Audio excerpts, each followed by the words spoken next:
Hello friends, Bhagwati PG college की online classes में आपका स्वागत है। आज हम जो बीएससी थर्ड ईयर के अंतर्गत जो अपना चल रहा था डाइजेस्टिव सिस्टम ऑफ रैबिट यानी कि खरगोश के अंतर्गत जो पाचन तंत्र है उस पाचन तंत्र का हम दूसरा भाग पढ़ने जा रहे हैं। पहले भाग के अंतर्गत हमने उसके पाचन तंत्र के अंतर्गत इस प्रकार से डायग्राम बनाया था।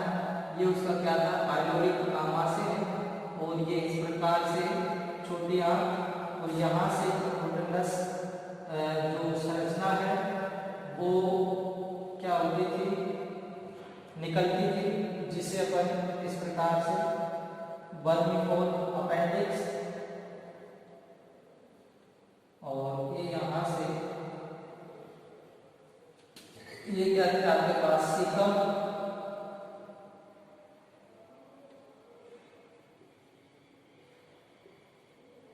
ये वर्मी फॉर्म अपेंडिक्स। तो पूर्व के वीडियो के अंतर्गत हम मुख गुहा में पाए जाने वाली संरचना कौन कौन सी पढ़ी थी अपन ने। जैसे सबसे पहले मुख गुहा के अंतर्गत तालु, जीभ और दांत, टीथ को अपन पढ़ चुके थे और इसके अंतर्गत कुछ ग्रंथियां वगैरह है वो भी हम पढ़ चुके थे। लाल ग्रंथियां ये हम पूर्व के वीडियो में क्या है चर्चा कर चुके हैं।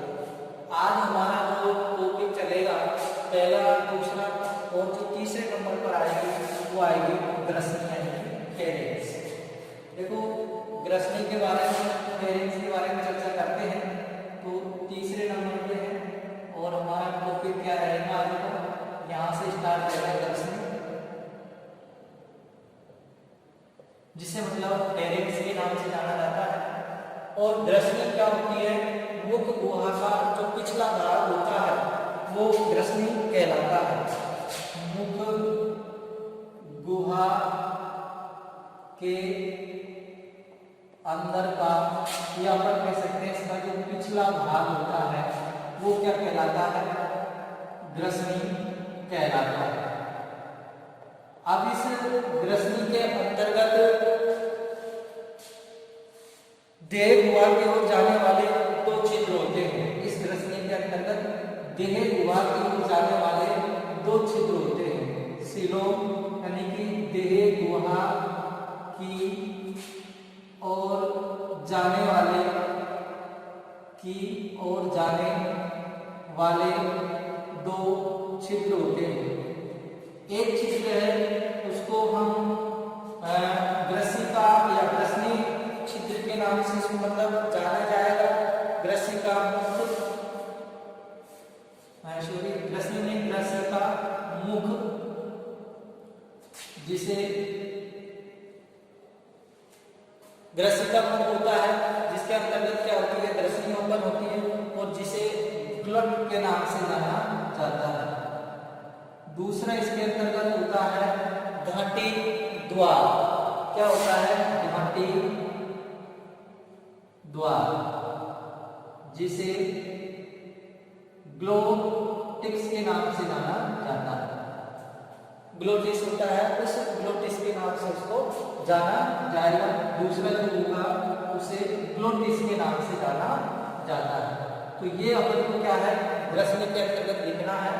क्या इसके अंतर्गत एक तो ग्रसिका मुख पाया जाता है और दूसरा क्या है, घाटी द्वार पाया जाता है। और मुख गुहा का जो पिछला भाग होता है वो ग्रसनी कहलाता है और इसके अंतर्गत ये दो छिद्र पाया जाते हैं। ग्रसिका मुख यानी ग्रसनी का आगे होती है। घाटी द्वार जो होता है वो एक ऐसा बंधन होता है जो श्वास को और जो भोजन के मार्ग है उसको क्या करता है, अलग करने का कार्य करता है। इसके बाद में चौथा हमारा जो पॉइंट आता है वो है ग्रसिका, जिसे ईसोफेगस के नाम से जाना जाएगा। ईसोफेगस। अब ये ईसोफेगस के बारे में ज्यादा कुछ नहीं लिखना है आपको, केवल इतना सा लिखना है कि जो ग्रसिका होती है एक लंबी नली होती है। ग्रसिका एक लंबी नली होती है जो ग्रसनी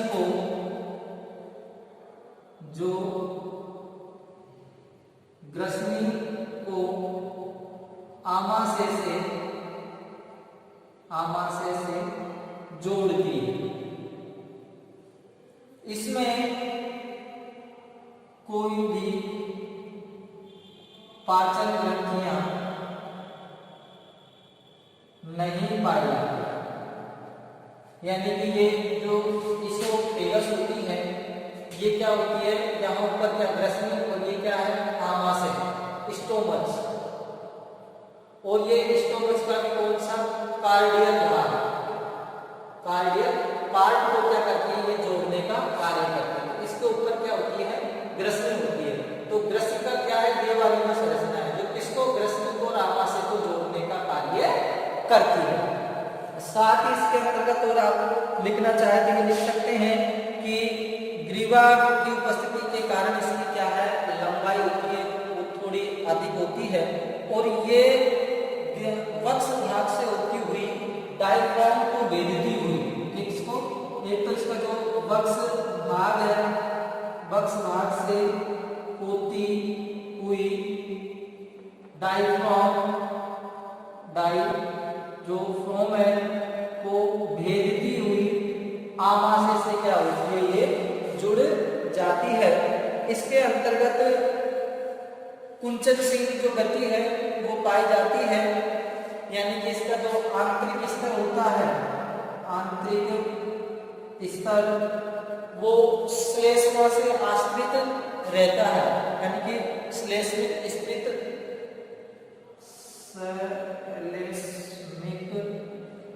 स्तरित उपकला ऊतक से मिलकर बना होता है। इसका जो आंतरिक स्तर होगा वो श्लेष्मिक स्तरित उपकला ऊतक होता है, उससे मिलकर बना हुआ होता है, जो क्या करती है, जो भोजन होता है उसको आगे खिसकाने का कार्य करती है, यानी उनकी दीवार पर चिपकता नहीं है और इसमें कोई भी पाचन ग्रंथि है वो नहीं पाई जाती है। इतना अपन को किसके अंतर्गत लिखना है, ये ग्रसिका के अंतर्गत अपन को लिखना है। उसके बाद में हम जैसे ही आगे चलते हैं तो हमारा नेक्स्ट जो पार्ट आएगा वो आएगा आमाशय।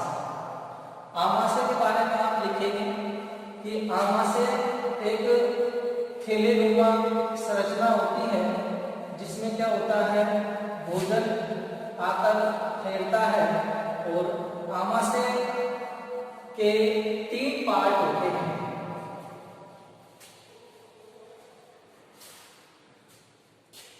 फोर्थ हमारा रहेगा आमाशय,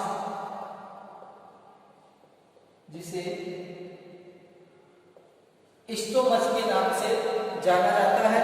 तो सबसे पहले तो अपन इसकी स्थिति लिखेंगे। आमाशय होता है जो डायफ्राम के पीछे, स्थिति के बारे में क्या लिखना है, स्थिति जो डायफ्राम होता है, डायफ्राम के पीछे और उदर गुहा के बाईं ओर स्थित होता है। कहाँ स्थित होता है, बाईं ओर स्थित होता है। और इसकी जो संरचना होती है वो संरचना कैसी होती है, थैलेनुमा होती है। थैलेनुमा इसकी क्या होती है, संरचना होती है। और इस आमाशय के 3 भाग होते हैं। कितने भाग होते हैं, आमाशय के कितने हैं, 3 भाग हैं। पहले जो भाग है उसका नाम क्या है, कार्डियल पार्ट। दूसरा जो भाग है उसका नाम है पाइलोरिक पार्ट, और तीसरा जो भाग है उसका नाम है फंडिक पार्ट। ये इसके अंतर्गत 3 भाग पाए जाते हैं। ये वाला जो कार्डियल ये जो आपके पाइलोरिक तो लास्ट वाला है, ये क्या है आपके फंडिंग बाल होता है। तो ये इस प्रकार से जो स्टोमच है उस स्टोमच के 3 भाग पाए जाते हैं। ग्रसिका जो होती है वो आमाशय के कार्डियक भाग में ओपन होती है। ग्रसिका आमाशय के कार्डियक भाग में खुलती है। ये आपको यहाँ पर ध्यान रखना होगा। साथ ही इसके अंतर्गत इस भाग में जहाँ खुलती है वहां पर कार्डियक वाल्व पाया जाता है। कार्डियक वाल्व पाया जाता है जो भोजन को वापस ग्रसिका में जाने से रोकता है। वापस ग्रसिका में जाने से रोकता है। ये इसका कार्य होता है। इसका कार्डियक वाल्व। एक वाल्व और पाया जाता है, इसमें पाइलोरिक वाल्व पाया जाता है।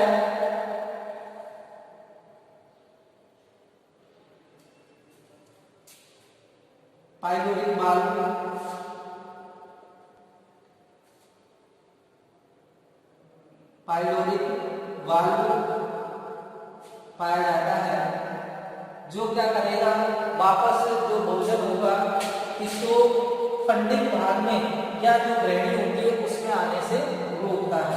यानी कि जो ग्रहणी होती है, ग्रहणी में आने से रोकता है। आने से रोकता है। इसका कारण क्या है?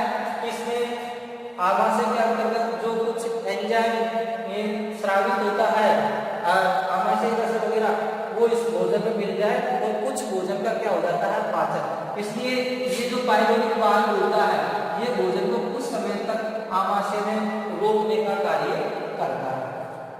उसके बाद में हम जैसे ही बात करते हैं तो आमाशय की जो दीवार होती है, आमाशय की दीवार पेशीय स्तर से निर्मित होती है और इसमें 3 पेशियां पाई जाती हैं।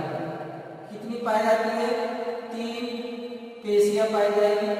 सबसे पहले जो पेशियां पाई जाएगी उस पेशी का नाम होता है वर्तुल, या अपन कह सकते हैं अनुदैर्घ्य पाई जाएगी। सबसे पहले अनुदैर्घ्य पेशी स्तर।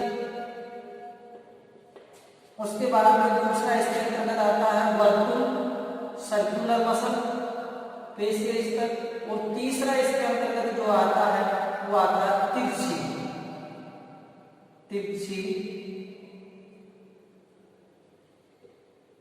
पेशीय स्तर। यानी कि तिरछी पेशियों से मिलकर बना होता है। कहने का मतलब होता है इसकी ऊतकी का अध्ययन करते हैं किसका, आमाशय की। तो ये सबसे पहले बाहरी लेयर होता है पेरिटोनियम या सिलोसा के नाम से। फिर उसके बाद में अनुदैर्घ्य पेशियां है, ये इस प्रकार से पाई जाएगी। फिर उसके बाद में वर्तुल पेशियां पाई जाएगी। फिर इस प्रकार से तिरछी पेशियां पाई जाएगी। और ये क्या करती है पेशियां, भोजन को मथने में सहायक होती है, यानी कि भोजन को और छोटे भागों में तोड़ सके। उसके बाद में इसके जो प्रत्येक भाग होता है कौन कौन से, जैसे कार्डियक भाग है, पाइलोरिक भाग है, फंडिंग भाग है। यहाँ पर ग्रंथियां पाई जाती हैं। उन ग्रंथियों से क्या है, कुछ एंजाइम का या पाचक जो रस होते हैं उनका क्या होता है, स्त्रावन होता है। जैसे इसके कुछ ग्रंथियां पाई जाएंगी, कुछ ग्रंथियां हैं और उन ग्रंथियों का कैसे बढ़ेंगे, जैसे कार्डियक भाग में जो ग्रंथि पाई जाएगी उसका नाम क्या है, कार्डियक ग्रंथि। और ये जो कार्डियक ग्रंथि होती है ये क्या करती है, श्लेष्मा का स्त्रावन करती है, जिससे भोजन आमाशय की दीवार में नहीं चिपकता है। दूसरा अगर हम बात करते हैं तो है फंडिंग ग्रंथियां, फंडिंग भाग। और इसमें कौन सी ग्रंथि पाई जाएगी, फंडिंग ग्रंथियां पाई जाएगी। और फंडिंग ग्रंथियों के अंतर्गत 3 प्रकार की क्या होती है, सेल होती है, यानी कि कोशिकाएं होती। ये 3 सेल, सबसे ऊपर की जो सेल होती है वो श्लेष्मा सेल होती है। श्लेष्मा सेल किसका, श्लेष्मा का स्त्राव, श्लेष्मा का स्त्राव करती है। उसके बाद में इसके अंतर्गत पाई जाती है पेप्टिक सेल या जाइमोजन सेल। पेप्टिक या जाइमोजन सेल पाई जाती है। और ये पेप्टिक और जाइमोजन जो सेल होती है ये क्या करती है, एंजाइम का स्त्रावन करती है। उसके बाद में जो तीसरी जो लास्ट सेल इसके अंतर्गत पाई जाती है वो होती है oxyntic cell. Oxyntic cell,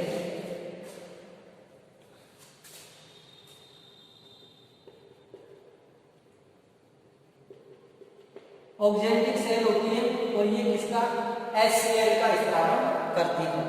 oxyntic जो सेल होती है वो किसका स्त्रावन करती है, HCl का स्त्रावन करती है। उसके बाद में जो तीसरा इसमें आता है वो आता है पाइलोरिक भाग। और पाइलोरिक भाग के अंतर्गत कौन सी ग्रंथियां पाई जाएगी, पाइलोरिक ग्रंथियां पाई जाएगी, ग्रंथियां। और ये जो ग्रंथियां होंगी जो किसका, श्लेष्मा का स्त्रावन करती है, ये भी इसके अंतर्गत है जो पाई जाती है। अब हम आगे जैसे ही बढ़ते हैं तो इसके अंतर्गत फिर अपना नेक्स्ट जो भाग आता है आमाशय के बाद में वो आता है इंटेस्टाइन, जिसे आंत्र के नाम से जाना जाता है। तो अपन ने क्या पढ़ा कि जो इसकी स्थिति है किसकी, आमाशय की, वो जो अपना डायफ्राम है ये इसके पीछे साथ ही उधर गुहा है, उधर गुहा के बाईं ओर स्थित होती है। इसकी जो संरचना है वो थैलेनुमा होती है। साथ ही इसके 3 भाग होते हैं, कार्डियक पार्ट, पाइलोरिक पार्ट और फंडिंग पार्ट। रेडियोटी में बात कर रहे हैं। ग्रसिका आमाशय और कार्डियक भाग में, यानी कि ग्रसिका आमाशय के कार्डियक भाग में क्या होती है, ओपन होती है, खुलती है। इसके अंतर्गत कार्डियक वॉल्व पाया जाता है जो भोजन को वापस ग्रसिका में जाने से रोकता है। ये यहाँ पर बात पाया जाता है। पाइलोरिक भाग पाया जाता है जो ग्रहणी में भोजन को आने से रोकता है। ग्रहणी क्या है, छोटी आंत का भाग। आमाशय की दीवार पेशियों प्रकार की, 3 पेशियां, अंधेरी पेशियां, वर्तुल पेशियां और तिरछी पेशियां, जिससे इसमें क्या होती है, कुंचनशील की गतियां होती है। कुछ ग्रंथियां पाई जाती है, कार्डियक भाग की ग्रंथियां, फंडिक भाग की और पाइलोरिक। कार्डियक भाग की ग्रंथियां श्लेष्मा का, फंडिक भाग में 3 श्लेष्मा, पेप्टिक और जाइमोजेनिक, ये श्लेष्मा का स्त्राव करती है। और जाइमोजन है वो एंजाइम का, और ऑक्जेंटिक है वो HCl। और पाइलोरिक भाग के अंतर्गत जो ग्रंथियां पाई जाएगी वो किसका स्त्राव करती है, श्लेष्मा।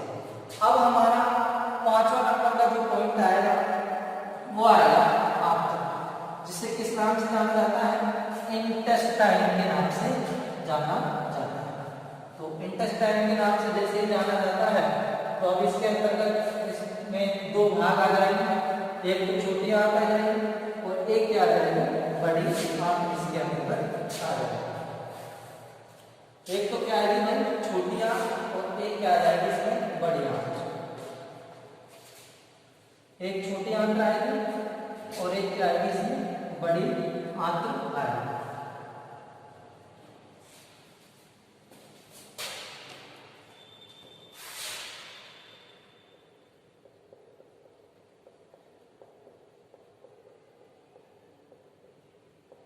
इंटेस्टाइन शाकाहारी जंतु होने के कारण खरगोश में जो आंत होती है वो लंबी होती है। शाकाहारी जंतु होने के कारण इसकी जो इंटेस्टाइन है वो कैसी होती है, लंबी होती है, जिसके 2 प्रमुख भाग होते हैं। जिसके क्या है, 2 प्रमुख क्या है, भाग। फर्स्ट वाले भाग को है हम स्मॉल इंटेस्टाइन,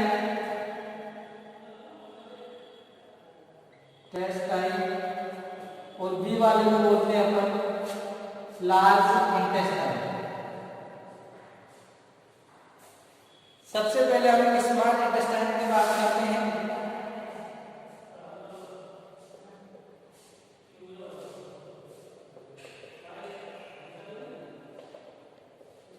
इसमें इंटेस्टाइन के भी दो भाग होते हैं।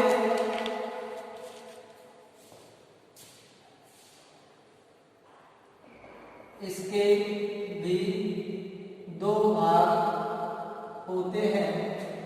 फर्स्ट भाग को डियोडेनम कहते हैं और इसका जो दूसरा भाग होगा उसको इलियम कहते हैं। फर्स्ट की अपन जैसे चर्चा करते हैं डियोडेनम,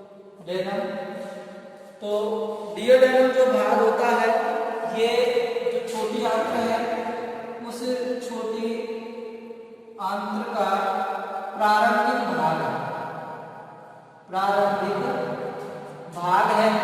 साथ ही इसकी जो आकृति होती है वो कैसी होती है, यू आकार की होती है। साथ ही से ग्रहणी के बीच में गुलाबी रंग की अनियमित ग्रंथि, इस जो ग्रहणी है ये इसको डियोडेनम के नाम से जाना जाता है। और यहाँ पर ये गुलाबी रंग की एक ग्रंथि पाई जाती है जिसे अग्नाशय ग्रंथि कहते हैं। इसमें गुलाबी रंग की अग्नाशय ग्रंथि पाई जाती है जिससे अग्नाशय रस का क्या होता है, स्रावन, और ये ग्रहणी में आकर खुलती है। साथ ही ग्रहणी शुद्धांत में खुलती है और इस पर जो ग्रहणी होती है वह शुद्धांत में यानी कि इलियम में खुलती है। और इलियम में खुलने के साथ साथ ही इसमें असंख्य रसांकुर पाए जाते हैं। ग्रहणी के अंतर्गत क्या होते हैं, असंख्य रसांकुर पाए जाते हैं जिन्हें बिलाई कहते हैं। माइक्रो जो बिलाई होती है उस बिलाई के नाम से इनको जाना जाता है, रसांकुरों को। साथ ही अगर हम बात करते हैं इसके अंतर्गत असंख्य रसांकुर यानी कि बिलाई पाई जाती है, उसके बाद में जो इसका स्तर होता है वो श्लेष्मिका का स्तर होता है। यानी ग्रहणी के हम उत्तकी की बात करते हैं तो वो श्लेष्मा से मिलकर बनी होती है। और ये श्लेष्मा स्तर बीच बीच में से धसकर दरार नुमा संरचना बना लेता है। दरार नुमा क्या बना लेता है, संरचना बना लेता है।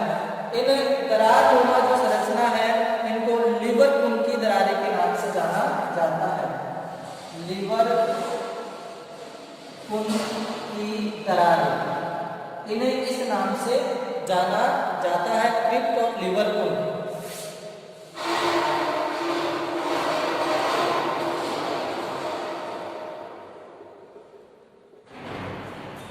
लीवर पुन दरारों के नाम से इसको जाना जाता है। कहने का मतलब ये है कि श्लेष्मा इस तरह अब ये इस प्रकार से धस जाता है, ये इसे दरारें बना लेता है, श्लेष्मा का स्तर होता है। इनको लीवर पुन की दरारों के नाम से जाना जाता है। साथ ही ग्रैंडमा की स्ट्रक्चर में निम्न सेल पाई जाती है। इसकी जो श्लेष्मिका स्तर होती है उनमें निम्न सेल पाई जाती है। श्लेष्मिका स्तर में निम्न सेल्स पाई जाती है और वो सेल कौन कौन सी है। सबसे पहले जो कोशिका पाई जाती है वो होती है स्तंभाकार अवशोषी कोशिका। स्तंभाकार अवशोषी सेल, जो अवशोषी सेल्स होती है इनकी सतह पर बिलाई उपस्थित होती है। इनकी जो सतह होती है उस सतह पर क्या उपस्थित होती है, माइक्रोबिलाई यानी कि बिलाई उपस्थित होती है। दूसरी है गॉबलेट सेल। गॉबलेट सेल्स ये क्या करती है, श्लेष्मा का स्त्रावन करेगी। नेक्स्ट है पेनेट सेल। पेनेट सेल्स ये क्या करेगी, पाचन रस का स्त्रावन करेगी। और लास्ट जो कोशिका है उसका नाम है आर्जेंटाफिन।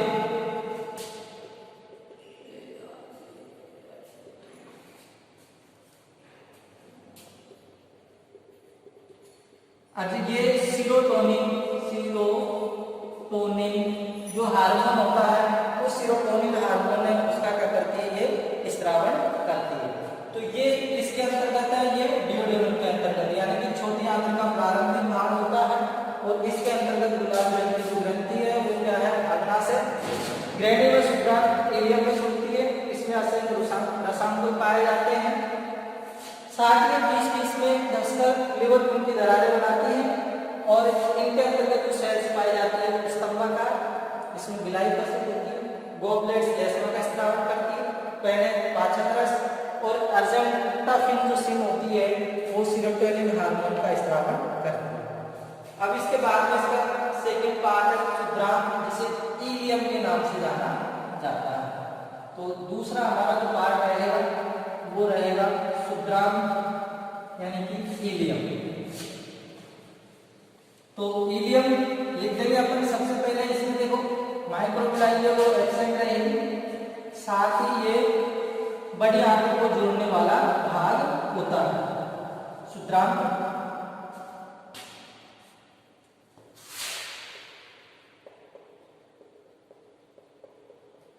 क्षुद्रांग जिसे किसके नाम से जाना जाता है, इलियम के नाम से जाना जाता है। और ये जो इलियम है ये लगभग 2 से 2.5 फीट तक क्या होती है, लंबी होती है। यानी कि ग्रैंड खत्म हो गई, उसके बाद में ये जो भाग है ये क्या कहलाएगा, इलियम कहलाएगा। साथ ही ये जो छोटी आंत है उसका क्या होता है, अंतिम भाग होता है। देख सकते हैं छोटी आंत का अंतिम भाग है, अंतिम भाग है। और बड़े आंत से जाकर ये जुड़ता है। साथ ही ये जैसे ही खत्म होता है तो यहाँ पर एक उबालनुमा संरचना पाई जाती है, ऐसी गोल गेंदनुमा संरचना पाई जाएगी, जिसको सेक्युलस रोटंडस के नाम से जाना जाता है। सेक्युलस रोटंडस के नाम से जाना जाता है। सेक्युलस जो रोटंडस है वो बड़ी आंत से मिलती है और वहां पर एक छोटी सी नलिका निकलती है। सेक्युलस रोटंडस है, ये क्या है, बड़ी आंत से, और यहाँ से एक छोटी नलिका निकलती है। इस नलिका को किसके नाम से जाना जाएगा, इसको जाना जाएगा सीकम के नाम से जाना जाएगा। फिर सीकम का जहाँ अंतिम भाग होगा, ये अंतिम भाग है, वहां पर एक अधनाल पाई जाती है, अधनाल। और ये अधनाल को वर्मिकोर अपेंडिक्स के नाम से जाना जाता है। फॉर्म अपेंडिक्स, अपेंडिक्स के नाम से जाना जाता है। इस वर्मिकोर अपेंडिक्स के अंतर्गत सेल्यूलोज को पाचन करने वाले जीवाणु व प्रोटोजोआ इसके अंतर्गत पाए जाते हैं। प्रोटोजोआ इसके अंतर्गत है वो पाए जाते हैं। किसके अंतर्गत, ये वर्मिकोर अपेंडिक्स अधनाल के अंतर्गत। अब ये अधनाल के बाद इसके बाद में जो अगला भाग आता है, यहाँ से ही जो स्टार्ट होने वाला भाग है वो है आपके पास B large intestine. Large intestine, large intestine के बारे में आपको क्या लिखना है, ये लार्ज इंटेस्टाइन होती है, ये भी 2 भागों में बटी हुई होती है।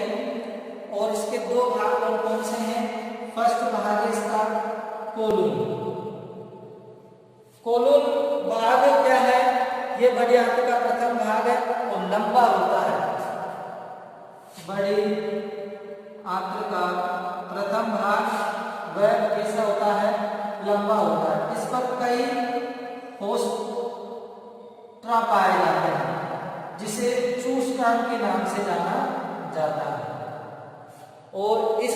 अंतर्गत ही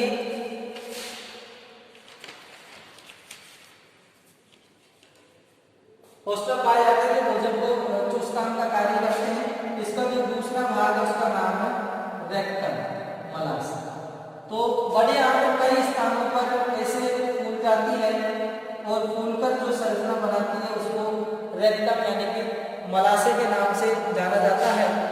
और ये फूली हुई जो संरचना होती है बाहर कहाँ है, गुदा में खुलती है। ये इसकी क्या है, विशेषता है। साथ ही अगर हमें इसमें थोड़ी सी चर्चा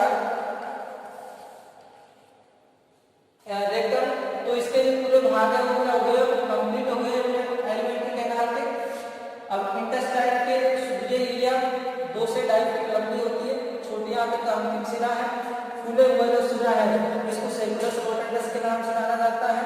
यहाँ से नलिका निकलती जिसे सीकम के नाम से जाना जाता है। और सीकम से एक अधनाल लटके हुए रहती जिसे बर्निकोर अपेंडिक्स के नाम से जाना जाता है। और इस बर्निकोर अपेंडिक्स के अंतर्गत सेलुलोज को पाचन करने वाले बैक्टीरिया एवं प्रोटोजोआ है और इसके अंतर्गत है वो पाए जाते हैं। साथ ही इनके अंतर्गत एक इलियोसिकल कपाट भी इनके अंतर्गत पाया जाता है। यहाँ पर एक कपाट पाया जाता है, उस कपाट का नाम है इलियोसिकल वाल्व। ये जो वाल्व है इसका कार्य है भोजन को कोलून में जाने से रोकना। ये इलियोसिकल वाल्व पाया जाएगा। ये इलियोसिकल वाल्व होता है ये भोजन को कोलून में जाने से रोकता है। इलियोसिकल वाल्व होता है ये भोजन को कोलून में जाने से रोकता है, यहाँ पर पाया जाएगा। यानी कि सीधा भोजन कोलून में नहीं जाए, उसमें जाए सीकम। तो इस प्रकार से ये एलिमेंट्री कैनाल ये पार्ट